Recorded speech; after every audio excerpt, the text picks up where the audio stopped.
Good morning everyone. তো তোমরা দেখতেই পাচ্ছ স্নান হয়ে গেছে।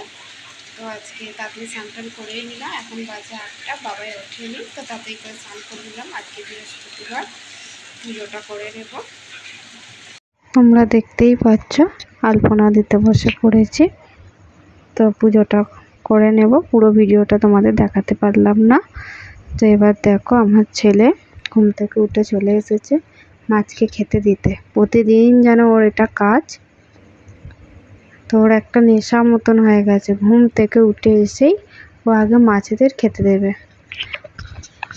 আর এই মাছগুলোকে দেখলে না তোমাদেরও মনে হয় যেন খেতে দিই। ঠিক আছে, তো মাছকে খেতে দেওয়া হয়ে গেছে। তো এবার ওকে আমি রেডি করাবো। তো ব্রাশ করাবার জন্য ওকে ডাকলাম, তো ও নিজে করবে, আমাকে করাতে দেবে না। তো দেখো নিজে নিজে ব্রাশ করছে, আবার হাঁ করে দেখাচ্ছে। ওকে বলেছি যেহেতু দাঁতে পোকা আছে কিনা দেখা। তো ওকে এবার একটুখানি খাইয়ে দেবো। রেডি হয়ে গেছে, একটুখানি ওকে খাইয়ে নিলাম। তো খাওয়াবার পরেই দেখো এখানে প্রচণ্ড বৃষ্টি হচ্ছে, সকাল থেকে খুবই বৃষ্টি হচ্ছে। একভাবে বৃষ্টি হয়ে যাচ্ছে। তো আমাদের এখানে শুরু হয়ে গেছে তেলে ভাজা। তো আমার শ্বশুরমশাই মানে বাপি ভাজছে।